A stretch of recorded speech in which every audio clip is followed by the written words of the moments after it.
kita berilmu sebelum menikah, insya Allah rumah tangga berkah. Nah, Amin. ini di segmen yang ditunggu-tunggu oleh jamaah Islam itu indah dimanapun jamaah berada. Karena kita masuk ke segmen Tanya Dong Ustadz. Kami semua tanya dong Ustaz. Nah, ada dua nih jamaah yang beruntung yang insya Allah pertanyaan yang akan kami jawab. Yang pertama dari hamba Allah. Assalamualaikum Pak Ustadz, saya mau nanya. Saya dan suami sudah menikah hampir 2 tahun. Waktu belum kena PHK suami masih ngasih uang dapur, tapi setelah itu nggak pernah ngasih nafkah lagi. Apa hukumnya suami yang nggak ngasih nafkah sama istrinya selama 1 tahun? Soalnya suami saya nggak pernah ngasih nafkah karena saya kerja sendiri dan maaf gaji saya lebih besar daripada suami.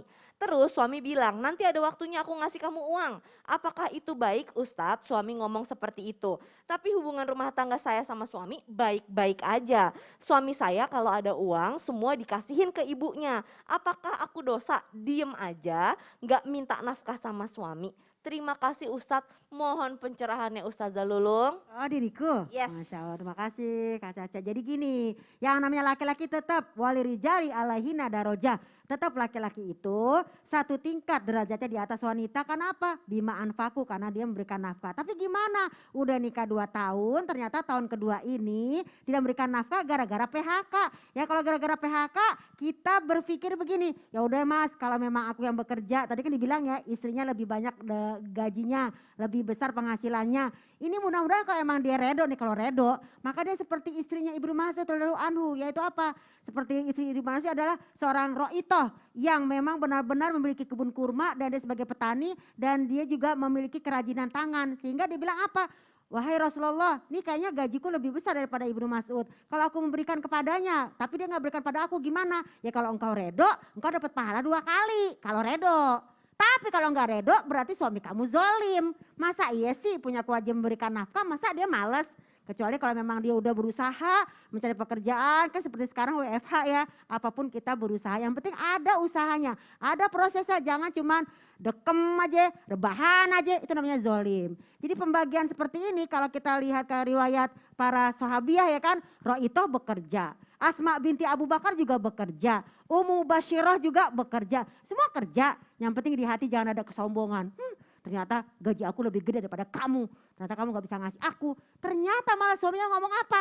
Udah kamu gak usah aku kasih juga gaji kamu gede. Udah nanti ada waktunya kamu saya kasih. Jadi kalau ada kesengajaan dan kesombongan itu baru niatnya dilihat oleh Allah. Tapi kalau memang si istri redo, suami juga udah berusaha, ternyata dia punya duit ngasih ke ibunya, sebaiknya diomongin lagi, nih aku punya duit nih, kayaknya kamu tuh masih ada duitnya, kamu juga gak pernah minta sih sama aku, jadi aku gak pernah ngasih. Jadi kembali lagi kepada suami istri ini, apa yang ingin diminta di sini? Pahalakah, keberkahankah? Karena kita gak pernah tahu.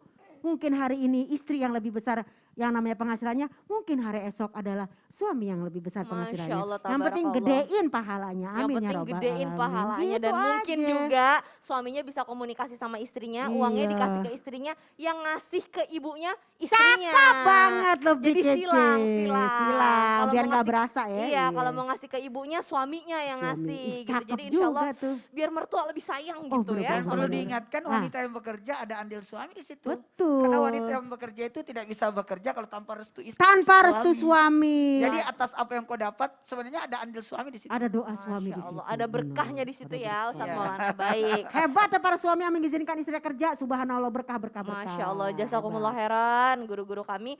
Nah pertanyaan yang berikutnya nih dari Wong Know Me, aduh namanya susah banget. Assalamualaikum Ustadz, mau tanya, saya sudah sangat ingin menikah, sudah khitbah dan merencanakan akad hampir 3 bulan lalu. Tapi qadarullah ujian datang silih berganti. Dari saya yang diuji dengan sakit dan salah satu orang tua kami meninggal. Bagaimana saya harus bersikap Ustadz? Apakah ini pertanda dari Allah bahwa kami harus menunda pernikahan? Mengingat masa PPKM ini juga untuk pengurusan akad nikah di kantor KUA syaratnya sangat ketat sekali. Jazakallah khair. Gimana nih Ustadz Maulana? Wasari ila magfirati min rabbi anjanatul ardu as-samawat uddat lil muttaqin. Bersegera. Ada 5 yang harus segera. Segera untuk tobat, segera untuk salat, jangan ditunda. Segera bayar utang, segera menjamu tamu dan termasuk bersegera untuk menikah. Nah, ada lagi sebenarnya di riwayat yang lain bersegera untuk penyelenggaraan jenazah. Jadi mohon izin ini jangan ditunda. Justru permudah pernikahan. Kalaupun ada ujian, itu namanya ujian pranikah. Rasulullah mengingatkan kita supaya apa? Niat yang tulus. Insya Allah aman itu. Kalau sudah niatnya tulus, lancar semua. Jadi kalaupun ada ujian-ujian pranikah itu, ada godaan, ada ini. Pokoknya kalau sudah ada komitmen sesuai dengan hitbahnya, tanggal sekian, itu diaturkan, diusahakan, dipermudah. Jangan dipersulit. Kalau memang ada masalah sesuatu, contoh masalah pembicaraan lah. Yang atas turun, yang turun naik. Jadi ketemunya di tengah-tengah. Nah, kalau perlu saling membantu. Barang siapa yang memilih untuk kaya, maka diuji dengan kemiskinan. Jadi jangan menikah supaya kaya, salah itu. Saya menikah supaya kaya, salah. Kau akan diuji dengan kemiskinan. Barang siapa yang menikah karena agama, insya Allah akan memuliakan. Jadi jangan menikahi karena, ini kan ada 4 kriteria ya. Menikah karena kecantikan, menikah karena apalagi hartanya, kemudian kemuliaannya. Dan yang keempat ini, atau kedudukannya tadi, yang ketiga. Yang keempat ini karena agamanya. Jadi agama itu penting insya Allah. Jadi karena agamanya, insya Allah dimudahkan oleh Allah. Karena wanita itu sebenarnya partner, tadi. Laki-laki itu pemimpin. Jadi ibaratnya kalau laki-laki itu bersabar, maka istri sebaiknya taat. Jadi di sini bentuk-bentuk gimana ya? Jangan mempersulit keadaan deh. Jadi nikah itu bagaimana kita bisa mendapatkan keridhaan dari kedua belah pihak. Itu yang penting. Mohon maaf ya, ada masalah. Saya rasa bisa. Sekarang ini ada solusi. Nikahnya pakai inilah, pakai aturan lah, apalagi pembatasan dan sebagainya, itu kan sudah pemerintah tidak boleh dulu menikah tahun ini. Nggak ada tuh. Boleh, Jadi, tapi dibatasi. Dibatasi, Jadi tidak jangan juga dilarang. kita maksain diri ya.